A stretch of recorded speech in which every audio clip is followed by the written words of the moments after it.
Hello friends, welcome to my online YouTube channel innovative chemistry by Bhavesh Patel.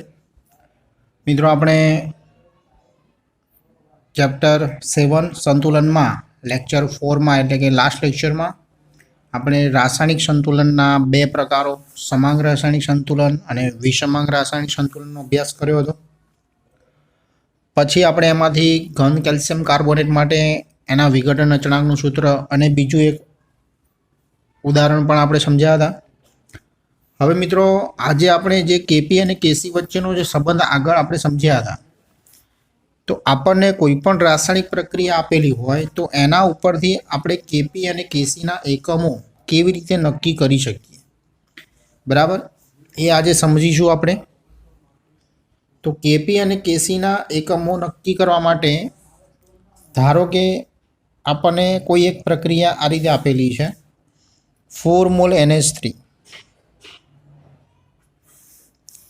Plus 5 mall O2 प्रतिवर्ती रासायनिक प्रक्रिया है। तो एमांथी 4 मोल NO बने छे अने 6 मोल आपने H2O मळे छे। ओके, तो मित्रों अहींया आपणे आ प्रक्रिया माटे जो केसी लखवानो थाय तो आना माटे आपणे केसी शुं लखी शकीए?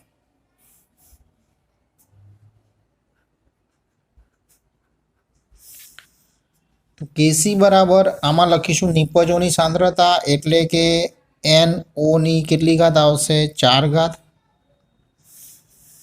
H2O नी केटली घात आवशे तो 6 घात। आ बंने निपज छे एटले निपजनी सांद्रता उपर थशे। नीचे आपणे NH3 नी 4 घात लखी शकीशुं एटले के प्रक्रियक तरीके NH3 नी 4 घात थशे अने O2 नी केटली घात थशे 5 घात। હવે મિત્રો, આપણે આમાં એક ખાસ વસ્તુ સમજવાની છે કે જ્યારે તમે સાંદ્રતા આ રીતે બ્રેકેટમાં દર્શાવતા હોય, સંતુલન અચળાંક કેસીનો ઉપયોગ કરતા હોય ત્યારે સાંદ્રતા હંમેશા આપણે મોલારિટીમાં દર્શાવતા હોય છે। શેમાં? મોલારિટી। અને આ મોલારિટીને આપણે મોલર પણ કહી શકીએ છીએ અથવા તો અને મોલ પ્રતિ લિટર એટલે કે મોલ ઇન્ટુ લિટર ઇન્વર્સ તરીકે દર્શાવીએ છીએ। आ बाबत खास आपणे ध्यानमां राखवानी छे केसी माटे। अने जो तमे केपी नो उपयोग करता हो तो एमां दबाण जे छे ए बारमां दर्शाववानुं होय छे। एटले ज्यारे ज्यारे आपणे केसी अने केपीना एकमो नक्की करीशुं तो ज्यारे केसीनो उपयोग करीशुं त्यारे मोल इंटू लीटर इनवर्स अथवा तो मोलर शब्द वापरी शकाय। अने जो केपीनो उपयोग करता होय आ कोना माटे थशे? केसी माटे। અને આ બાર કોના માટે ઉપયોગ થશે? તો કેપી માટે। આ વસ્તુનું આપણે ખાસ ધ્યાન રાખીશું। તો હવે આપણે અહીંયા આગળ લખીએ તો કેસી બરાબર શું લખાશે? ચલો, NO છે બરાબર, એની સાંદ્રતા આપણે મોલરમાં દર્શાવીએ તો મોલર ની 4 ઘાત થાય। એવી રીતે H2O ની સાંદ્રતા પણ મોલારિટીમાં છે એટલે મોલરની કેટલી ઘાત થાય? 6 घात थाय। अहींया आपणे NH3 नी सांद्रता दर्शावीए तो मोलरनी 4 घात थाय अने O2 नी सांद्रता पण जो मोलरमां दर्शाववानी थाय तो मोलरनी 5 घात थाय। तो केसी बराबर शुं लखाशे? मोलरनी 10 घात लखाशे उपरनी साइड एटले के अंशमां मोलरनी 10 घात आवशे, नीचे आवशे मोलरनी 9 घात बराबर આપણે શું લખી શકીશું? મોલરની 1 ઘાત બરાબર। 10 માંથી ઉપર માઇનસ 9 માં ઉપર જશે એટલે માઇનસ થશે તો મોલરની 1 ઘાત। તો આ મોલરને આપણે શું લખી શકીએ? તો મોલ ઇન્ટુ લિટર ઇનવર્સ। તો કેસીનો એકમ આપણે શું લખી શકીશું? મોલ ઇન્ટુ લિટર ઇનવર્સ એની 1 ઘાત એટલે 1 ઘાત ના લખો તો ચાલે એટલે કેસીનો એકમ આવશે મોલ ઇન્ટુ લિટર इनवर्स अथवा तो तमे मोल प्रति लीटर पण लखी शकाय। હવે આની ઉપરથી મિત્રો આપણે બાર માટે પણ દર્શાવી શકીએ છીએ, બરાબર, કેપી માટે. આ થયું કેસી માટે. હવે કેપી માટે જો આ જ સૂત્રનો ઉપયોગ કરીને આપણે દર્શાવવાનું હોય તો જ્યાં મોલર છે ત્યાં આપણે એનું શું લખીશું? 12. તો આના ઉપરથી આપણે લખી શકીએ કે 12 ની 10 ઘાત આવશે અને 12 ની 9 ઘાત આવશે, તો 12 ની 1 ઘાત થશે, બરાબર. 12 ની કેટલી ઘાત થશે? 1 ઘાત. હવે 12 ની 1 ઘાત થાય એટલે એને આપણે 12 જ દર્શાવી શકીએ. તો કેપી બરાબર આપણે જો આના માટે આ પ્રક્રિયા માટે એકમ દર્શાવવો હોય માટે તો 12 આવશે. શું આવશે? 12. ટૂંકમાં અહીંયા જે મિત્રો મોલર છે એની જગ્યાએ આપણે 12 મૂકી દઈએ તો પણ ડાયરેક્ટ આપણે કેસી ઉપરથી કેપીનો એકમ દર્શાવી શકીએ. પણ કેપીનો ઉપયોગ ક્યારે કરીશું? જ્યારે બધા જ ઘટકો વાયુ હોય ત્યારે, બરાબર. અને આ જે એકમ થયો એ વાયુની જે ઘટકો આપેલા છે એની સાંદ્રતા મોલારિટીમાં હોય ત્યારે આપણે આ એકમ દર્શાવી શકીએ. ચલો બીજું ઉદાહરણ સમજીએ મિત્રો.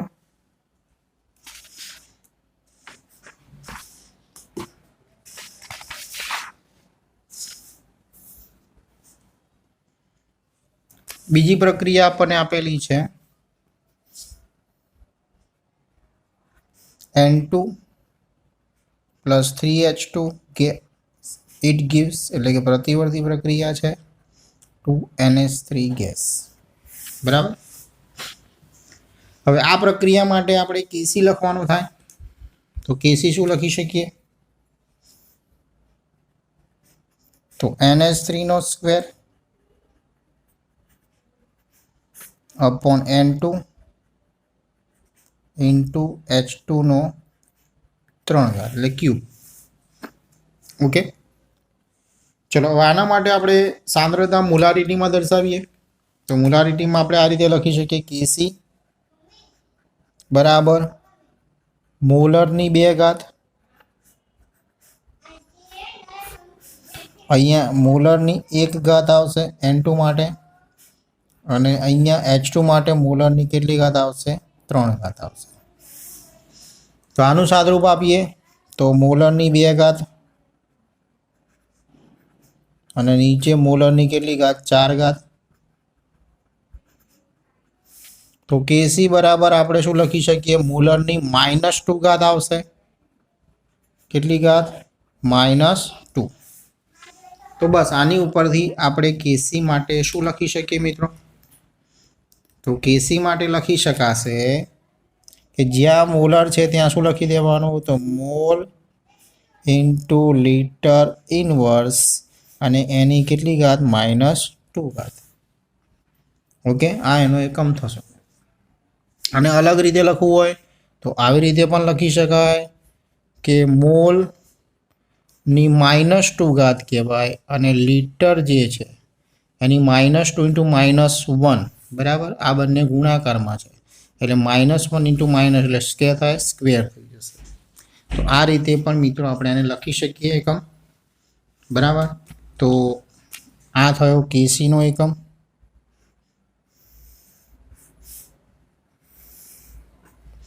બરાબર, અથવા તો આ રીતે પણ આપણે એને દર્શાવી શકીએ. હવે આ જ પ્રમાણે મિત્રો આપણે કેપી માટે ડાયરેક્ટ આના ઉપરથી લખવું હોય તો પણ લખી શકીએ. તો આ જે સૂત્ર છે, બરાબર, એની ઉપરથી કેપી શું થાય? તો જ્યાં મોલર દેખાય છે ત્યાં શું લખી દેવાનું? 12. તો અહીંયા મોલરની જગ્યાએ આપણે શું લખી દઈશું? 12ની -2 ઘાત. તો હવે કેપીનો એકમ થઈ ગયો 12ની કેટલી ઘાત? -2, બરાબર. આવી રીતે પણ આપણે દર્શાવી શકીએ. તો આ કેપીનો એકમ પણ આપણે એના ઉપરથી ડાયરેક્ટ લખી શકીએ.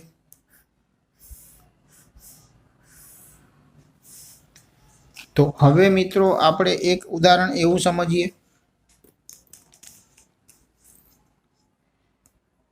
અહીંયા આપણને એક રકમ આપેલી છે H2 + I2 it gives 2HI, બરાબર. તો હવે આના માટે ડાયરેક્ટ હવે આપણે કેસીનું સૂત્ર લખવું હોય તો આવી રીતે લખી શકાય કેસી બરાબર HI square upon H2 into I2. તો આની માટે ડાયરેક્ટ આપણે લખી શકીએ મોલરની 2 ઘાત અને નીચે પણ આ મોલર અને આ મોલર એમ મોલરની 2 ઘાત લખી શકાય. તો મોલરની 2 ઘાત કેન્સલ થઈ જાય તો કેસી બરાબર અહીંયા કશું નહીં આવે એટલે એ એકમ રહિત કહેવાશે. કેવું રહેવાશે? એકમ રહિત કહેવાશે મિત્રો, કારણ કે અહીંયા મોલર કેન્સલ થઈ જાય છે બરાબર, એટલે 1 થઈ જશે. તો આ પ્રક્રિયા માટે કેસી જે છે એકમ રહિત છે એટલે એને કોઈ એકમ આવશે નહીં. તો મિત્રો ઘણી એવી પ્રક્રિયાઓ હશે કે જેમાં કેપી અને કેસી કેવા રહેશે? એકમ રહિત રહેશે બરાબર. તો આ કેસી એકમ રહિત છે, એના ઉપરથી કેપી પણ બરાબર તમે દર્શાવી શકો છો કે અહીંયા કેપી લખો તો અહીંયા 12ની 2 ઘાત આવશે, નીચે પણ 12ની 2 ઘાત આવશે. તો 12 ઉડી જશે તો કેપી પણ કેવો આવશે મિત્રો? એકમ રહિત બરાબર. એટલે જો કેસી એના ઉપરથી ખબર પડે તો કેપી પણ આપણે ડાયરેક્ટ લખી શકીએ કે કેપી પણ કેવો હશે? એકમ રહિત. તો આ જે થિયરી થઈ મિત્રો એ આપણને દાખલામાં જરૂર પડશે. જ્યારે આપણે કેપી અને કેસીના દાખલા ગણીશું ત્યારે એનો એકમ કયો લખવો? યુનિટ બરાબર. જો કેસી લાગુ પાડતા હશે તો આપણે મોલ લીટર પ્રમાણે આવશે અને કેપી માટે 12માં આવશે બરાબર. ઘણી પ્રક્રિયા એવી છે કે જેમાં કેસી અને કેપી જે છે એકમ રહિત હશે. ઓકે, હવે મિત્રો આપણે આગળ વધીએ તો જે એક મોસ્ટ આઈએમપી થિયરી આ ચેપ્ટરની ભણવા જઈ રહ્યા છીએ જેનું નામ છે સંતુલન અચળાંકના અનુપ્રયોગો. તો એના વિશેની માહિતી આપું મિત્રો. તો એમાં સંતુલન અચળાંકના જે અનુપ્રયોગો છે, અનુપ્રયોગો એટલે કે આ માહિતીને આધારે રાસાયણિક પ્રક્રિયા વિશે આપણે કયા કયા પ્રકારની જાણકારી મેળવી શકીએ, કઈ માહિતી મેળવી શકીએ, એના અનુપ્રયોગો કહી શકાય. તો એના વિશે આગળ સમજીએ.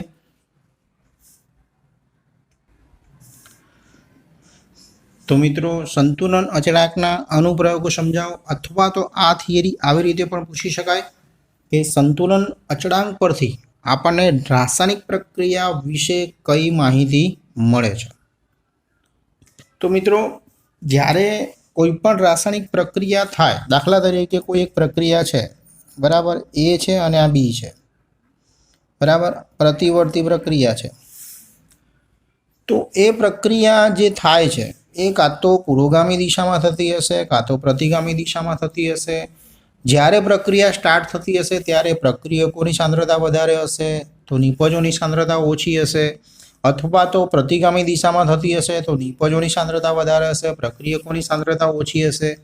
તો આ પ્રક્રિયા કઈ દિશામાં પૂર્ણ થશે એની પૂર્ણતા બરાબર, એટલે કે પ્રક્રિયાની પૂર્ણતાની આગાહી કહી શકાય. આગાહી એટલે કે એના વિશેની આપણે જાણકારી મેળવી શકીએ કે આ પ્રક્રિયા પુરોગામી દિશામાં પૂર્ણ થશે કે પ્રતિગામી દિશામાં.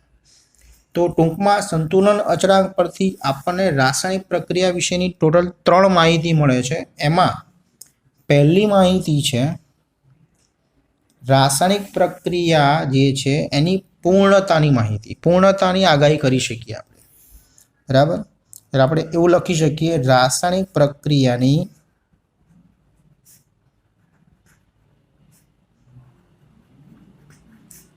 પૂર્ણતા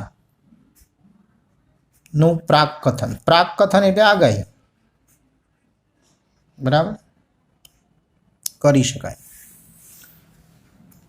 ટેક્સ્ટ બુકમાં આપણને પ્રાકકથન શબ્દ વાપર્યો છે બરાબર, એટલે એને આપણે અહીંયા લખી શકીએ, અથવા તો પ્રાકકથન ના લખવું હોય તો આપણે આગાહી લખી શકીએ છીએ. તો આપેલ રાસાયણિક પ્રક્રિયા જે છે એની પ્રક્રિયા કઈ દિશામાં એ પ્રક્રિયા પુરોગામી દિશામાં પૂર્ણ થશે કે પ્રતિગામી દિશામાં, એનું પ્રાકકથન કરવા માટે આપણને સંતુલન અચળાંક કેસીની જરૂર પડશે અને એ કેસીના મૂલ્યો જે છે એના આધારે આપણે એ નક્કી કરી શકીશું. તો એના માટે પણ 3 અવલોકનો એટલે કે ટૂંકમાં 3 પરિણામો છે આપણી જોડે पहलू परिणाम जोईए। जो केसीનું मूल्य ग्रेटर देन 1 होय मित्रों, एटले के 1 करता वधु होय तो, जो केसीનું मूल्य ग्रेटर देन 1 होय तो बंध पात्र में जे आ प्रक्रिया थती होय छे मित्रों, बराबर। आ प्रक्रिया आपणे जो उदाहरण तरीके लीधी छे के बंध पात्र में थती होय तो जो केसीનું मूल्य वधारे होय तो बंध पात्र में निपजोनुं प्रमाण एटले के निपजोनी सांद्रता वधु हशे। कोना करता? प्रक्रियक करता, बराबर। निपजोनी सांद्रता वधु अने प्रक्रियकोनी सांद्रता ओછી, एवुं कही शकीए।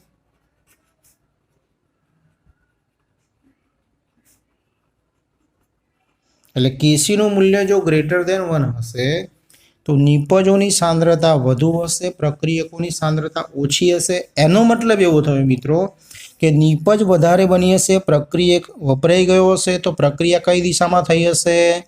पुरोगामी दिशामां, बराबर। एटले आनी उपरथी आपणे कही शकीए के प्रक्रिया पुरोगामी दिशामां पूर्ण थई हशे, पुरोगामी दिशामां पूर्ण थशे। ओके, एटले आपणे प्रक्रियानी पूर्णतानुं प्राक कथन कर्युं के जो केसीનું ग्रेटर देन 1 एटले के मूल्य ग्रेटर देन 1 हशे तो निपजोनी सांद्रता वधारे हशे, प्रक्रियकोनी सांद्रता ओછી हशे। एनो मतलब के प्रक्रियक वपराई गयो हशे, निपज वधारे बनी गई हशे तो प्रक्रिया कई दिशामां गई हशे? पुरोगामी दिशामां। हवे आपणे बीजो ऑप्शन जोईए कि जो केसीનું मूल्य लेस देन 1 होय, बराबर। जो केसीનું मूल्य लेस देन 1 होय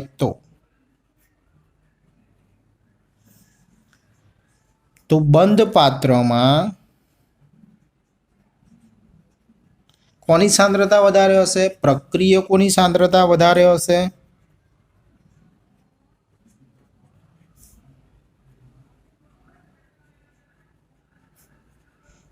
अने प्रक्रियकोनी सांद्रता वधारे हशे तो निपजोनी सांद्रता ओછી हशे।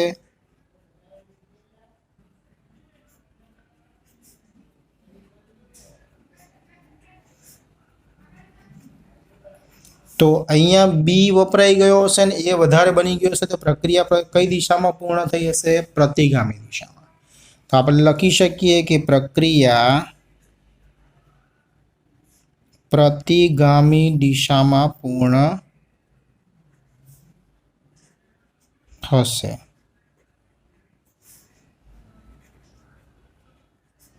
ओके, तो आपणे बे एना परिणामों जोया। जो केसीનું मूल्य ग्रेटर देन 1 छे तो प्रक्रिया पुरोगामी दिशामां निपजनी सांद्रता वधु मळशे, अने जो केसीનું मूल्य लेस देन 1 छे तो प्रक्रिया प्रतिगामी दिशामां निपजनी सांद्रता ओછી, प्रक्रियकोनी सांद्रता वधारे। अने त्रीजुं उदाहरण जोईए तो जो केसीનું मूल्य नथी ग्रेटर देन 1 नथी लेस देन 1, मीन्स केसीનું मूल्य जो 1 बराबर ज होय एटले के केसी बराबर 1 होय, केसी बराबर 1 होय तो शुं थशे? तो बंध पात्र में प्रक्रियको ने निपजोनी सांद्रता अचल हशे। केवी हशे? अचल, एटले के बदलाती नहीं होय, बराबर। प्रक्रियको अने निपजोनी सांद्रता अचल हशे।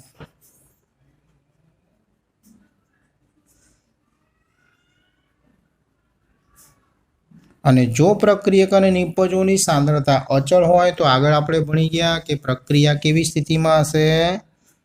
संतुलन स्थितिमां, बराबर। प्रक्रिया संतुलन स्थितिमां हशे।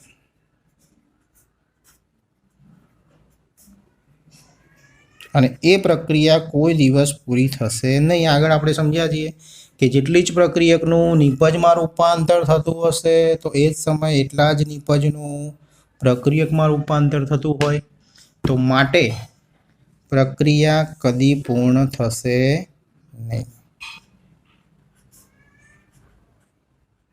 તો આ ત્રણેય પોઈન્ટ ઉપરથી આપણે મિત્રો એ સમજ્યા કે જો કેસીનું મૂલ્ય ગ્રેટર ધેન 1 છે તો પ્રક્રિયા નિપજોની સાંદ્રતા વધુ પૂર્વગામી દિશામાં પૂર્ણ થાય. જો કેસીનું મૂલ્ય લેસ ધેન 1 છે તો પ્રતિગામી દિશામાં પૂર્ણ થાય. અને જો કેસીનું મૂલ્ય 1 છે તો પ્રક્રિયા કેવી સ્થિતિમાં છે? સંતુલન સ્થિતિમાં. બરાબર. તો સંતુલન અચળાંક ઉપરથી આપણને એક માહિતી મળી, રાસાયણિક પ્રક્રિયાની પૂર્ણતાનું પ્રાકકથન એટલે કે એની આગાહી આપણે કરી શકીએ. બીજી માહિતી મિત્રો, રાસાયણિક પ્રક્રિયા કઈ દિશામાં થશે, બરાબર, એની પણ આપણે માહિતી આ સંતુલન અચળાંક ઉપરથી મળે છે. પરંતુ આપણને મિત્રો જે રાસાયણિક પ્રક્રિયાની જે દિશા છે, બરાબર, એ નક્કી કરવા માટે સંતુલન અચળાંક ઉપરાંત આપણને બીજા કોઈ એક અવયવની જરૂર પડશે, બરાબર. અને એ અવયવ કયો છે આની માહિતી મેળવીએ. તો બીજો આપણે ટોપિક સમજીએ આપણો,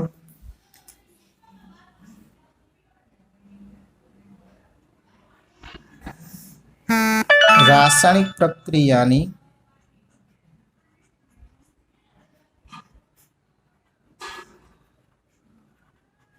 દિશાનું. આગળ આપણે રાસાયણિક પ્રક્રિયાની પૂર્ણતાનું પ્રાકકથન ભણ્યા, હવે દિશાનું પ્રાકકથન એટલે કે આગાહી.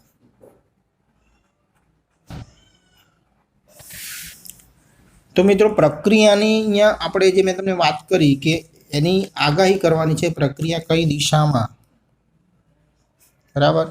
તો અહીંયા માત્ર ને માત્ર આપણે કેસી ઉપરથી એ પ્રક્રિયાની દિશાનું પ્રાકકથન નહીં કરી શકીએ. એના માટે આપણને પ્રક્રિયા ભાગફળ ક્યુસીની જરૂર પડશે, એટલે કે કેસીની તો જરૂર પડશે જ, બરાબર. કોની જરૂર પડશે? તો પ્રક્રિયાની દિશાનું પ્રાકકથન કરવા માટે સંતુલન અચળાંક કેસી ઉપરાંત એટલે કે અને પ્રક્રિયા ભાગફળ ક્યુસી ની જરૂર પડે છે, એટલે કે આવશ્યકતા રહે છે. હવે તમને પ્રશ્ન થાય કે વળી સાહેબ આ શું આવ્યું પાછું? આ કેસી તો બરાબર અમે બરાબર માન સમજ્યા અને ફરી પાછું ક્યુસી આવી ગયું. તો મિત્રો કેસી અને ક્યુસીમાં બહુ જ માઇનોર ડિફરન્સ છે. હવે એને સમજવા માટે આપણે એક ઉદાહરણ લઈએ. ધારો કે અહીંયા આપણને કોઈ એક રાસાયણિક પ્રક્રિયા આપી છે. ધારો કે કોઈ એક રાસાયણિક પ્રક્રિયા છે. હવે બધાને આ રાસાયણિક પ્રક્રિયા મોડી થઈ ગઈ છે કે એ mall B mall small C, બરાબર, અને કેપિટલ ડીના સ્મોલ ડી. આ પ્રક્રિયા બધાને મોડે થઈ ગઈ હશે. હવે આ જે પ્રક્રિયા છે પ્રતિવર્તી રાસાયણિક પ્રક્રિયા છે. તો આના માટે આપણે કેસી લખીએ છીએ, બધાને આવડે જ છે. હવે કેસી કેવી લખી શકાય, બરાબર. આના માટે આપણે કેસી હવે બધા જ હોશિયાર થઈ ગયા. શું લખી શકાય? તો સી જે છે કેપિટલ સી એની સી ઘાત, કેપિટલ ડી એની સ્મોલ ડી ઘાત, કેપિટલ એ એની સ્મોલ એ ઘાત અને કેપિટલ બીની સ્મોલ બી ઘાત. આના માટે આપણે કેસી લખી શકીએ. પરંતુ મિત્રો એના બરાબર આપણે ક્યુસી પણ લખી શકાય. હવે તમને પાછું નવાઈ લાગે કે સાહેબ આ શું વળી, આના માટે કેસી બી લખી શકાય અને ક્યુસી બી લખી શકાય, તો પછી આના બંનેનો અલગ કેવી રીતે આપણે નક્કી કરી શકીશું કે પ્રક્રિયા ભાગફળ क्यूसी શું છે, કેસી શું છે? તો બંનેનું સૂત્ર મિત્રો એક જ છે, પરંતુ બંનેને શોધવા માટે જે પ્રક્રિયા છે રાસાયણિક પ્રક્રિયા, એમાં આપણે જે એક ચોક્કસ સમય, બરાબર, કોઈ એક ચોક્કસ સમયે આમાં જે પ્રક્રિયકોની નિપજોની મોલર સાંદ્રતા જે નક્કી કરીએ અને એના માટેનો જો સંતુલન અચળાંક લખીએ તો એને આપણે ક્યુસી વડે દર્શાવીએ છીએ. શેના વડે? ક્યુસી. કોઈ એક ચોક્કસ સમયે સંતુલન પ્રાપ્ત થયા પહેલાં કોઈ પણ એક ચોક્કસ સમયે જ્યારે આપણે આ નિપજોની સાંદ્રતા, બરાબર, અને એનો ગુણાકાર અને પ્રક્રિયકોની સાંદ્રતા એનો ગુણાકાર અને એનો ગુણોત્તર જો દર્શાવીએ તો એ ક્યુસી વડે દર્શાવાય છે. પણ જો સંતુલન સમયે, સમજો, સંતુલન સમયે તમે આ નિપજોની સાંદ્રતા અને પ્રક્રિયકોની સાંદ્રતા એનો તત્વયોગમિતીય ગુણાંક દર્શાવી અને એનો જે ગુણોત્તર લખો તો એ કેસી વડે દર્શાવાય છે. તો આ બંનેમાં મિત્રો ફરક શું છે? ખ્યાલ આવ્યો? કોઈ ચોક્કસ સમયે અહીંયા આ પ્રક્રિયા માટેની વાત કરો તો એબીસીડીની જે મોલર સાંદ્રતા મૂકીને ગણતરી કરો તો જે સંતુલન અચળાંક મળે, શું મળે? ક્યુસી. બરાબર, લખીએ આપણે. કોઈ એક ચોક્કસ સમયે, બરાબર, આપણે બ્રેકેટમાં પણ યાદ રાખી માટે લખી દઈશું સંતુલન સિવાય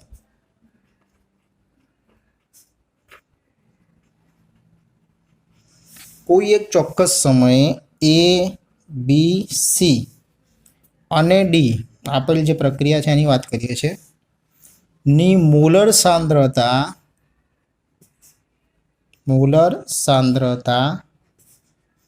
મૂકી ગણતરી કરવાથી જે સંતુલન અચળાંક મળે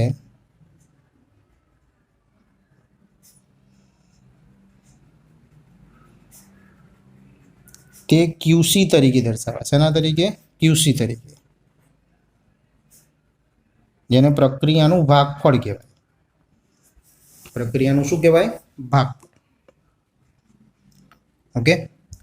અને જો સંતુલન સમયે, સંતુલન સ્થપાય ત્યારે, એટલે કે સંતુલન સમયે એ, બી, સી અને ડી ની મોલર સાંદ્રતા મૂકી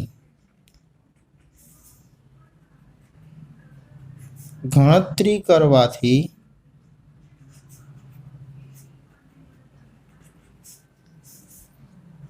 જે સંતુલન અચળાંક મળે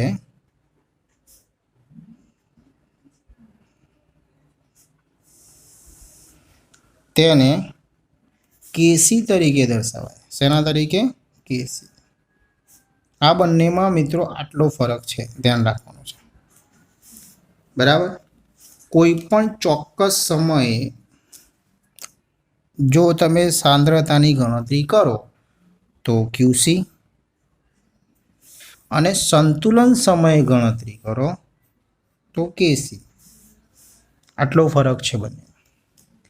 તો હવે આ પ્રક્રિયા માટે આપણે પ્રક્રિયાની દિશાનું પ્રાકકથન કેવી રીતે કરી શકીએ તો એના પણ 3 પોઈન્ટ આપણે યાદ રાખીશું. પહેલો પોઈન્ટ,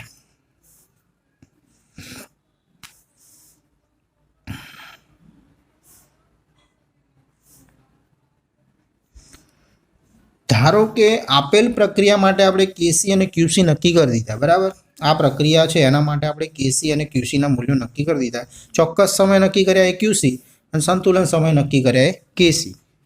હવે જે મૂલ્યો શોધ્યા આપણે તો એમાં ક્યુસી અને કેસી વચ્ચે સંબંધ છે કે જો ક્યુસીનું મૂલ્ય લેસ ધેન કેસી એટલે કે કેસીનું મૂલ્ય વધારે હોય, પ્રક્રિયાના ભાગફળ કરતાં વધારે હોય, બરાબર, તો પ્રક્રિયા પુરોગામી દિશામાં થશે. આ વસ્તુ ધ્યાન રાખજો. પ્રક્રિયા કઈ દિશામાં થશે? પુરોગામી દિશા, પ્રક્રિયાની દિશાનું પ્રાકકથન.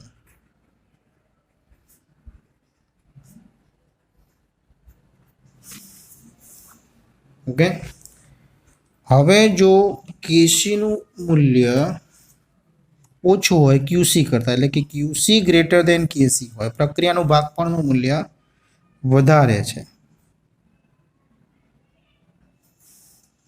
તો મિત્રો પ્રક્રિયા પ્રતિગામી દિશામાં થશે. પ્રક્રિયા પ્રતિગામી દિશામાં થશે.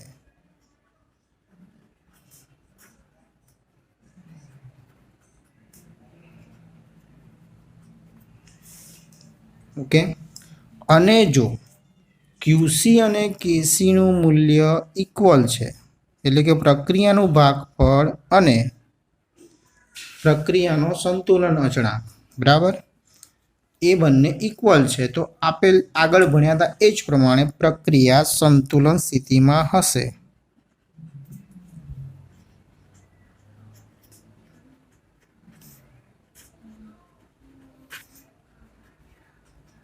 બરાબર, તો આ થઈ મિત્રો આના ઉપરથી માહિતી કે પહેલી આપણે જોયા રાસાયણિક પ્રક્રિયાની પૂર્ણતા કઈ દિશામાં પૂર્ણ થશે, અને આ પ્રક્રિયાની દિશાનું પ્રાકકથન, બરાબર, કઈ દિશામાં આગળ વધે છે પ્રક્રિયા, બરાબર, એના વિશે ક્યુસી અને કેસી બંનેનો ઉપયોગ કરીને જ આપણે આ નક્કી કરી શકીએ. હવે મિત્રો ત્રીજો પોઈન્ટ આપણે સમજવા જઈ રહ્યા છીએ કે સંતુલન અચળાંક ઉપરથી આપણે સંતુલન સમયે ઘટકોની સાંદ્રતા પણ શોધી શકીએ છીએ, સાંદ્રતાનું પણ પ્રાકકથન કરી શકીએ છીએ. તો એના વિશે સમજીએ. તો સંતુલન અચળાંક પરથી મિત્રો સંતુલન ઘટકોની સાંદ્રતા કેવી રીતે નક્કી કરી શકાય? તો અહીંયા આપણને આ પ્રક્રિયા આપેલી છે. દાખલા તરીકે આગળ જે કીધું હતું એ જ પ્રમાણે આ પ્રક્રિયા બધાને યાદ આવી ગઈ હશે. ઉદાહરણ તરીકે, બરાબર, હવે જે આ પ્રક્રિયા આપણને આપેલી છે, આ પ્રક્રિયા માટે આપણે કેસી લખીએ તો એ બી બધાને આવડે જ છે. હવે કે કેસી બરાબર, ચલો ફટાફટ લખી દઈએ, સીની સી ઘાત, ડીની ડી ઘાત, એની એ ઘાત અને બીની બી ઘાત. તો આના ઉપરથી મિત્રો તમને આગળ આપણે જોયું કે આ સાંદ્રતા આપણે જાણીએ તો એના ઉપરથી કેસી શોધી શકાય, બરાબર. પણ હવે સમજી લો કે આપણને આના વિશે જે દાખલો પૂછ્યો એમાં કેસીનું મૂલ્ય આપી દે છે. તો કેસીનું મૂલ્ય આપી દે છે તો આ ઘટકોની એટલે કે પ્રક્રિયકો અથવા નિપજોની સાંદ્રતા આપણે નક્કી કરી શકીએ, એટલે કે સંતુલન ઘટકોની સાંદ્રતાનું પ્રાકકથન કરી શકાય. પણ મિત્રો અહીંયા આપણે ખાસ એ વસ્તુ સમજીશું કે આપણને જો કેસી આપ્યો હોય તો અહીંયા કોની સાંદ્રતા એટલે કે નિપજોની સાંદ્રતા આપી હશે કે પ્રક્રિયકોની સાંદ્રતા, એ વસ્તુ ખાસ જરૂરી છે, બરાબર. તો એના માટે આપણે એક વસ્તુ આ જ પ્રક્રિયા માટે લખીએ કે તમને પહેલાં શું આપેલું હોવું જોઈએ, બરાબર. તો આ પ્રક્રિયા છે A of A mall, C of C mall અને D of D મોલ. તો અહીંયા તમને આ પ્રક્રિયા સમજી લો કે હજી શરૂઆત થાય છે. તો શરૂઆત થતી હોય પ્રક્રિયા તો પહેલું તો આપણને શરૂઆતમાં કેસી તો આપેલો જ હશે, આપણે કેસી તો તમને આપેલો જ હશે, તો તમે આ ચારમાંથી જે તે ઘટકની સાંદ્રતા શોધી શકશો. તો કેસી તો આપેલું જ હશે. બીજું શું આપેલું હશે? તો બીજું તમને અહીંયા જે આ પ્રક્રિયકો છે જે શરૂઆત થાય છે, બરાબર, આ પ્રક્રિયકો અહીંયા શરૂઆતમાં આપણને આપેલા હોય તો એની શરૂઆતની સાંદ્રતા આપેલી હશે. શેની શરૂઆતની સાંદ્રતા? પ્રક્રિયકોની શરૂઆતની સાંદ્રતા આપણને આપેલી હશે અને કેસીનું મૂલ્ય આપેલું હશે. તો પછી પ્રશ્ન થાય કે સર નિપજની સાંદ્રતા ના આપેલી હોય?